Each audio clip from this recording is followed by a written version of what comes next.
Lepo pozdravljeni, drage gledalke in gledalci. Nekoč je slovela jablana sevniška voščenka. Zdaj to sorto na veliko oživljajo v sadjarstvu Blanca. Pregovor pravi, da jabolko na dan odžene zdravnika stran. Zdravniki pa imajo težave v Kostanjevici na Krki. Več o tem in še o čem v naslednjih minutah.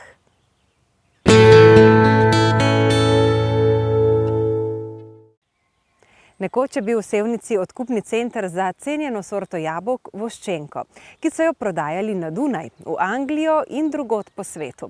Zato poimenovanje sevniška voščenka. V sadjarstvu Blanca bodo s precepljenjem enega nasada oživili to avtohtono vrsto in prve sevniške voščenke obrali že naslednje leto. Na pobudo domačinke, slikarke Jerce Šante, je v občini že pred leti stekla akcija obujanja te sadne vrste. Mi kot veliki regionalni sadjar, ne samo na regionalnem nivoju, tudi na državnem, čutimo neko dolžnost, da podpremo ta projekt in se tudi vključimo v to, da je na koncu lahko tudi ponudbo našim kupcem tudi dejansko plodove te sevniške voščenke. Cepiče je priskrbel agronom Tine Zupančič. Ja, jaz že par let obnavljam dve stari drevesi, tle v bližini Sevnice, v Štangrebu. To sta bila zelo zapuščena drevesa. Računam, da so stara preko 100 let ali pa okoli 100 let. Danes je prvi korak, kjer bomo precepili 500 dreves ene druge sorte s sevniško voščenko. Potem v naslednjem koraku bomo pa naredili tudi na eni naši površini, cirka 2 hektarja intenzivnega nasada sevniške voščenke. To bo v roku 2 let. Najhitreje se pride do želenega sadeža s precepljenjem in tega se je pod budnim očesom svojega nekdanjega profesorja Stanislava Tonka lotil tudi sevniški župan Srečko Ocvirk, po izobrazbi agronom. Vračanje starih sort na travnike in njive je pravzaprav trgovska pobuda. Tle moram pohvaliti prav Šparovo akcijo, bilo je oziroma kot nekoč. Oni so tudi izrazili neko povpraševanje po kakšni tradicionalni stari sorti, avtohtoni, ki bi jo oni lahko uvrstili v svoj tržni program. To je ena taka zanimiva sorta, ima zelo aromatičen okus. Njena trajnost ni ne vem kako dolga, recimo čuvamo jo lahko tam nekje do januarja recimo. Do sedaj je bilo oživljanje sevniške voščenke prepuščeno ljubiteljstvu s cepljenjem posameznih dreves. Tole, kar se danes dogaja in ta pobuda od gospoda Ratajca je prva takšna malo večja stvar, ki je prav, da se je tako naredila. Ker če imamo vsak posamezno drevo, 2, 3 na vrtu, na domačem sadovnjaku, to ni tisto. Sadjarstvo Blanca kot del skupine Eurosad obdeluje 82 hektarjev nasadov. Praktično za vsakega Slovenca pridelamo 2 kilograma jabolk. Delamo na naravi prijazen način, to pomeni, da skozi vsa tehnologija temelji pri nas na naravnem ravnovesju. Vremensko ravnovesje pa se podira, zato je potrebno veliko mehanskih ukrepov za zaščito pridelka. 70% naših sadovnjakov je že pod protitočnimi mrežami, v temnem trenutku je že 20 hektarjev namakalnih sistemov uvedenih. V letih 19-20 pa planiramo še cirka 50 hektarjev samo na sadjarstvu Blanca uvesti namakalne sisteme, terciarja noter. Tako da hočemo čim bolj izpostavljenost zmanjšati do podnebnih sprememb. Gre za velika vlaganja. Tole investicijo, ki sem zdaj na hitro omenil, bo preko milijona, ki bomo vlagali. Seveda, tle se poslužujemo tudi aktualnih razpisov, ki jih Ministrstvo za kmetijstvo razpisuje na podlagi evropskih sredstev in normalno tle mi kandidiramo in tle se poslužujemo tega, ker to je kar nekaj sama, kot taka panoga je težko pridobiti do takšnih sredstev, da lahko tako investicijo spalaš. Zupančič kot dober poznavalec starih sort jablan meni, da bi se splačalo oživiti še katere druge vrste. Vsekakor, da je Kanada zanimiva, kot ena taka rana jesenska sorta, tudi zelo, zelo aromatična. potem mogoče kot zimske bi bile kakšne ananasova reneta, koksovo oranžna reneta, ona je sicer jesenska, vendar je to tudi je bila v preteklosti, tudi na tem kraju, kjer se zdaj nahajamo, je bilo dosti tega nasajenega, ne. Stare sadne vrste je možno najti v drevesnici Kozjanskega parka, še več pa jih imajo v kartuziji Pleterje.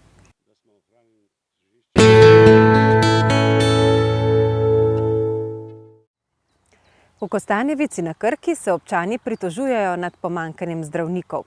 V zdravstveni postaji sicer delujeta 2 zdravnici družinske medicine, vendar v primeru bolniške ali nepričakovane odsotnosti iz drugih razlogov nimajo nadomeščanja. O problemu so razpravljali celo na občinskem svetu. Zdravstvena postaja sodi pod Zdravstveni dom Krško, kjer so zadolženi za organizacijo dela in urejanje nadomeščanja. Dogovor je, da zdravnici nadomeščata ena drugo ob dopustu ali bolniškem staležu. Ko je po zimi ena odšla na dopust, druga pa v tistem času zbolela, so bili pacienti brez oskrbe v samem kraju. Ker so zdravstveno postajo gradili samo prispevkom, je bila nejevolja toliko večja. To je bil takrat kar velik zalogaj, danes pa pravzaprav imajo zelo otežen dostop do osnovne zdravstvene oskrbe. Dejansko koncesionarji delajo v zdravstveni postaji, medtem ko imamo še eno zobozdravnico in eno splošno ambulanto, ki ni koncesionar. In kadar prihaja do izpada bolniških in dopustov, so težave z nadomeščanjem zdravnic, tako da to je res velik problem in ljudje to čutijo kot problem in ni nekaj namišljenega. Nekoč, še globoko v socializmu, je imel krški zdravstveni dom na razpolago enega zdravnika, da je krožil po zdravstvenih postajah za potrebe nadomeščanja. Tega razkošja zdravstvena blagajna že zdavnaj ne pokriva več, je povedala strokovna direktorica Janja Zorko Korinčič. V primeru bolniške nepredvidene odsotnosti se za nujne primere vedno lahko obrnete na urgentno službo v Zdravstvenem domu Krško. Ravno tako je poskrbljeno za nujne preveze, tudi patronažna služba na terenu pokriva v večjem obsegu, hišne obiske. Za nepredvidene daljše bolniške odsotnosti skušamo najti nadomestni kader, ki pride na lokacijo v zdravstveno postajo Kostanjevico. Ta možnost je zaradi pomanjkanja zdravnikov skoraj neuresničljiva.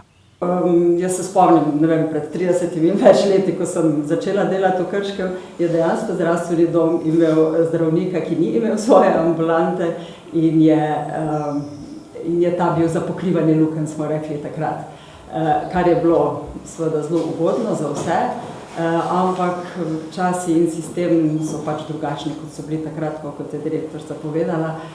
Mi imamo vsak svojo ambulanto, te ambulante so pač polno zasedene, številke pacientov so od 1500 do tam preko 2000.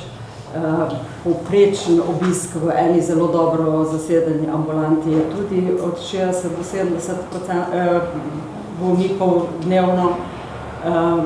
Tako da je res težko potem nekoga potegniti iz Krškega ali pa iz Senovega, da pride na drugo lokacijo nadomeščati. Je pa tudi možnost, da se v primeru, ko občani potrebujejo zdravstveno pomoč in ne naletijo ali je prezasedena ta koncesionarska ambulanta, da se pač obrnejo tudi na dodatno odprto splošno ambulanto v Zdravstvenem domu Krško, ki jo vodi Nika Milanič, trenutno še opredeljuje nove paciente in vabljeni in tam ni čakalnih dob ali čakanja, tako da ravno tako smo v lanskem letu vzpostavili dodatno ambulanto dr. Ingrid Kus-Sotošek, ki ravno tako sprejema paciente, tako da vljudno vabljeni tudi k novemu opredeljevanju. Skuškovo pa kot ravnateljica osnovne šole jezi tudi pobuda, naj bi otroke na preventivne šolske preglede v bodoče vozili v Krško, češ da so tam boljši pogoji. Mi se s tem ne strinjamo, ker menimo, da smo ravno zato svojo zdravstveno postajo zgradili in da je prav, da jo tukaj tudi opravljajo zdravniške preglede za otroke, osnovnošolske otroke. Za nas bi to pomenilo kar velik zalogaj, 2 dodatna učitelja, prevoz z avtobusom v Krško in tudi časovno to pomeni za nas precej več kot sedaj v Kostanjevici. Zdravstvo je bilo na dnevnem redu občinske seje zgolj kot informacija. Mnogo trši oreh za svetnike je dejstvo, da se letos izteče 8-letna koncesijska pogodba s Kostakom in je v pripravah na razpis za novo potrebno spremeniti občinski odlok. Poraja se vprašanje, ali naj bo nova koncesija, tako kot do zdaj, razpisana hkrati za vse pakete obveznih gospodarskih javnih služb, ali naj se ga razdrobi na posamične storitve in se zanje išče več izvajalcev. Kostak ima v letošnjem programu malenkostno znižanje nekaterih cen, bo pa zaradi vlaganja v vodovode višja omrežnina. Na vprašanje, če je prišlo do korekcije cen z namenom, da bi dobili podporo občanom za novo koncesijsko obdobje, vodja komunalnih dejavnosti na Kostaku odgovarja. Če bi se občinski svet že nekako prej sestavil, bi lahko že te cene znižali tudi v prejšnjih letih, ker je pa to bila prva možnost, smo jih znižali še sedaj. Tako da bi tukaj občanov le povedal, da če bi bil občinski svet aktiven, bi lahko cene že nekaj let imeli nižje. Cene komunalščin namreč na predlog izvajalca potrjuje občinski svet, ki prav tako sprejema letni program gospodarskih javnih služb. Delo občinskega sveta je vsebinsko spet steklo po februarskih nadomestnih volitvah, ko je bil po odstopu Jožice Lešnjak na funkcijo izvoljen Tone Jarkovič.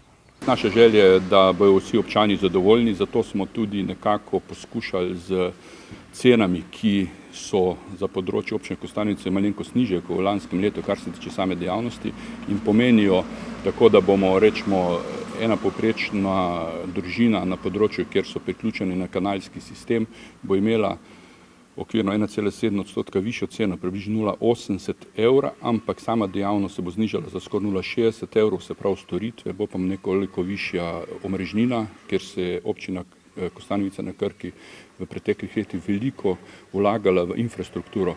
Kdo pa ni priključen na kanalski sistem, bo pa cena še nekoliko bolj padla in bo tako, da bo za približno na samih storitvah 1,10 evrov nižja, pa 1,40 evra višja zaradi omrežnin in bo okrog 30 centov višja na položnico.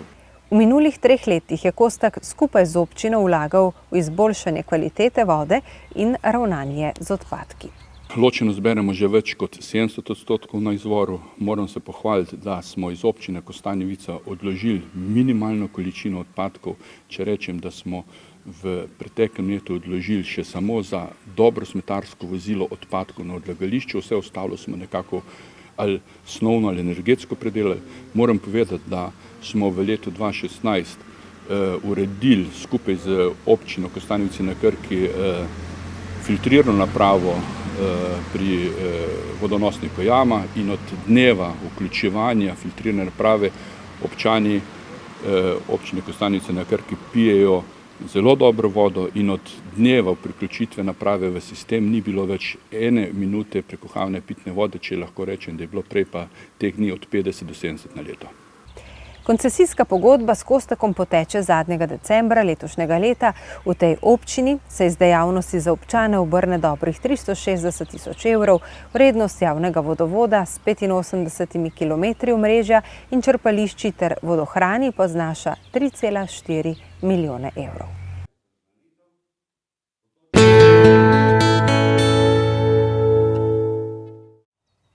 Velikokrat smo že poročali o načrtu za sevniški stadion. Zdaj so se pripravljalna dela začela. Ker je ves projekt vreden več milijonov evrov, se ob športni infrastrukturi obsega še spremljajoče objekte, se bo gradil etapno. Marsikdo je že pozabil, da je bilo potrebno odkupiti in porušiti 2 stanovanjska objekta za pripravo terena. Ta trenutek se odvija stabilizacija terena, kajti stadion potrebuje ravno površino, območje za stadion pa je potrebno najprej zdrenirati, odpeljati odvečno vodo, kajti teren je delno močviren, tudi nagnjen zgraditi oporen zid in nekako pripraviti osnovno stadionsko ploskev, in to je namen tega projekta, teh del stabilizacije terena. V tem okviru bo nekako v 2 mesecih pripravljen ta zemeljski del priprave na stadion. In potem se ta zemljišča nekako umirijo, uležejo, utrdijo. Nekako vzporedno bo pa teklo projektiranje športnega dela, atletske steze in nogometnega igrišča tega športnega dela, tako da bo za naslednje leto za izvedbo pripravljen stadionski kompleks. Ostale faze bodo sledile v naslednjih letih. Ampak ta prva faza, kjer pa zgradimo veliko nogometno igrišče in atletsko stezo, pa bo v naslednjem letu že služila svojemu namenu. Stabilizacija terena bo stala 350 000 evrov, še dobrih 20 000 je v proračunu za projektiranje. Ta trenutek ni pridobljen noben dodaten sofinancerski vir strani Fundacije za šport, Nogometne zveze ali Ministrstva za šport, in računamo, da bomo v naslednjem letu, ko bomo izvajali neposredno športne ureditve, pa pridobili dodatne vire iz športnih organizacij oziroma z države. Po lanski napovedi bi se moral letos temeljito obnoviti še bazen. Občani sprašujejo, kdaj bodo začeli z deli. Dejstvo je, da je to tako celovita sanacija in tudi finančno zahtevna, da smo nekako odstopili od letošnje sanacije pred sezono in da pripravljamo vse, da se bo sanacija pričela po sezoni. Kopalna sezona je v Sevnici oziroma na teh bazenih relativno kratka, nekako od 40 do 60 kopalnih dni obsega sezona in nikakor ne bi želeli izgubiti te kopalne sezone. Obnova bazena bo terjala kar okrog $500 000 evrov, kar je za občinski proračun velik zalogaj.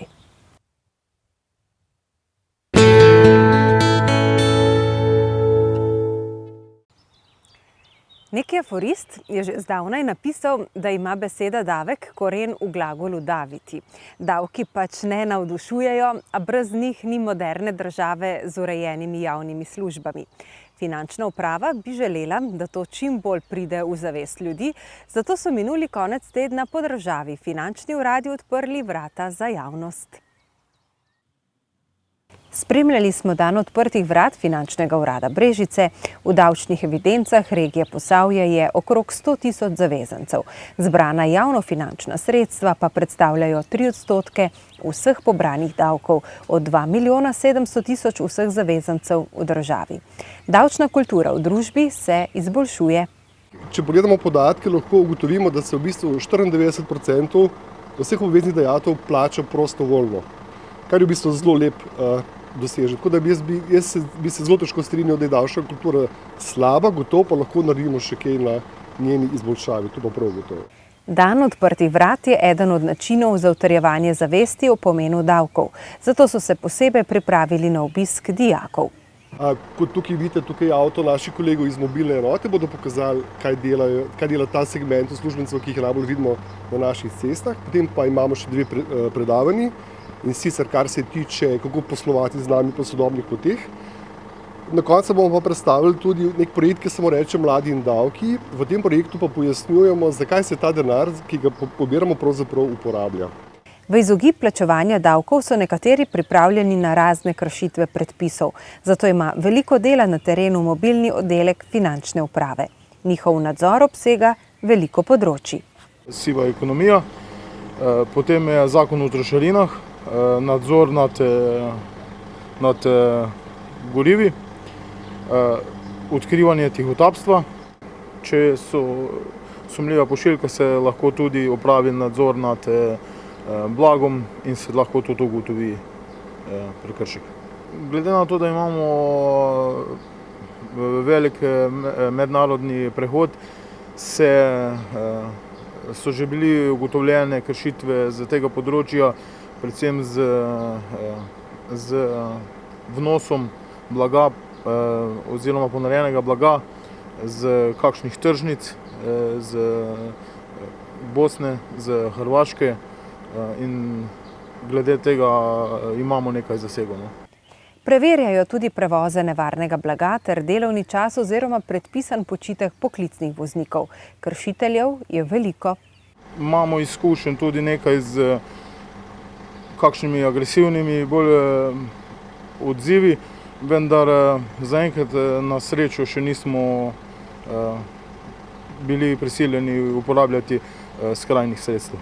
V preteklosti je bilo med posavskimi podjetniki več nezadovoljstva glede vodenja davčnih postopkov. Nekateri so celo sedež podjetja prestavili v drugo regijo. Danes takega izrazitega nezadovoljstva ni več. Kar se tiče samih vloženih pravnih sredstev na našem uradu, jih je teh izredno malo.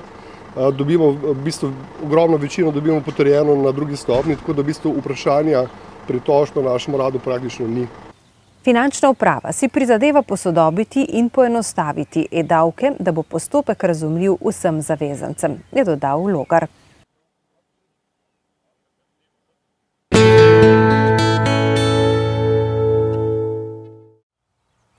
Znameniti encijan na Lovrencu se pripravlja na cvetenje. Planinsko društvo Lisca Sevnica pa na varovanje rastišča. S celodnevnim dežuranjem so začeli 14. aprila in bo trajalo skoraj mesec dni. Dobrodošli ljubitelji narave, ki želite pomagati pri ohranjanju tega najbolj južnega rastišča, Kluzjevega svišča na Slovenskem. Letos je 25 let, odkar je občina Sevnica rastišče na pobudo planincev in naravovarstvenikov zaščitila z odlokom, tako da na sicer privatnem travniku velja poseben režim. Nekoč so bila tukaj celo varovanja 24 ur na dan, dejansko so naši člani šotorili to in tako naprej. Zdaj izvajamo ta varovanja dnevno, se pravi od zore do mraka. V povprečju je 40 prostovoljcev angažiranih za varovanje rastišča v času cvetenja encijana. Še vedno pa opažamo, da ljudje prihajajo gor tudi po noči, pozno zvečer ali po noči in žal kradejo encijan. Mi na to opozarjamo tako v svojih publikacijah. Lani so po eni taki plenilski akciji našteli 60 lukenj, ki so ostale za izkopanimi rastlinami. Brezvestneže je težko ujeti. Če ne bi rastišča varovali, bi encijan na Lovrencu že izginil, tako pa razveseljuje številne obiskovalce. Med prvomajskimi prazniki se jih na hrib povzpne tudi do 1000 na dan. Sicer pa je Lovrenc znan po biotskem bogastvu in je encijan le ena od zaščitenih vrst, kar priča razstava v Mežnariji ob cerkvi. Varovanju rastišča vabijo prostovoljce. Mi ne pogojujemo, da tisti, ki varuje, da je član planinskega društva Lisca Sevnica. Seveda se naši člani zelo radi odzovejo. Letos smo šli še posebej v širšo akcijo obveščanja in hkrati povabila vsem ostalim, tako za postavljanje ograje, ki jo bomo menjali čez nekaj dni, tako za samo varovanje. Vse stroške za zaščito encijana nosita občina Sevnica in krajevno planinsko društvo. Želeli bi, da bi se v to bolj dejavno vključila država in prispevala vsaj del sredstev, je dodal Petančič.